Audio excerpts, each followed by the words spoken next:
Good Thursday morning, weather weenies. Check out these new earrings that Pammy made for me with hurricanes on them. Oh my God, they're really good. So by the way, what's going on with hurricane season? Don't worry, it's just getting a slow start. Don't count it out yet. We'll talk about that more in another video, but let's talk about the New England forecast today. National Weather Service forecast discussion says low pressure over the Great Lakes region is going to move north of New England today, which pushes a cold front through the region.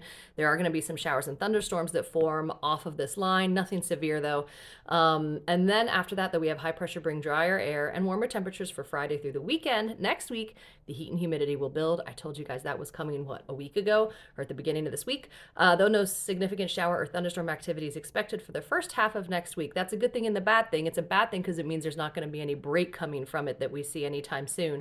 But then, it's not going to rain. Storm Prediction Center has very low concerns over today's weather. That means that there might be a couple of rumbles of thunder out there, some little bit of rain, but we're not expecting really anything severe.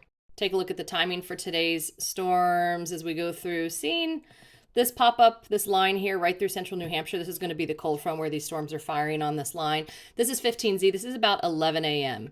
So we're looking at it coming through in the morning and then moving west, and then a couple more little pop-up showers behind it. But once again, nothing too concerned with. A real energy for potential thunderstorms here. So this is 10, 11, 12. It's in that time frame in those regions. And then that's it. Then we move into a pretty nice weekend. So let's take a look at what the GFS says long term.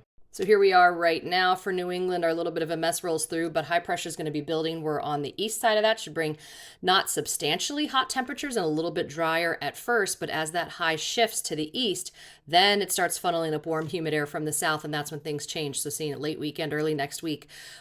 Maybe little stuff coming through every once in a while, but seeing that high pressure really kind of take over. It's not until about Thursday seeing our first significant chances for rain. Wouldn't surprise me if we saw a couple pop-up isolated showers Tuesday, Wednesday, Thursday, something like that.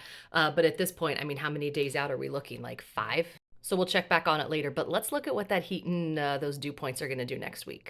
All right, so here we go. Just going to fast forward through the next 2 weeks. And you just see those like whitish gray colors popping up pretty consistently in the GFS for the next 2 weeks. Dew points, which make it feel like hell, seeing a little bit of this break here coming for New England with this cold front that comes through. And once again, that high pressure, remember how I said it's bringing colder, drier air from the north? You see the effects of that high pressure, but as soon as it shifts offshore, when these purples fill in, that's 70s dew points. And those are going to pretty much dominate up here in New England for a while. And I see this pretty consistently for the next 2 weeks. So enjoy Friday, Saturday. It's going to be glorious, warm, but with not terrible humidity. It creeps back next week and we go back to summer for the foreseeable future.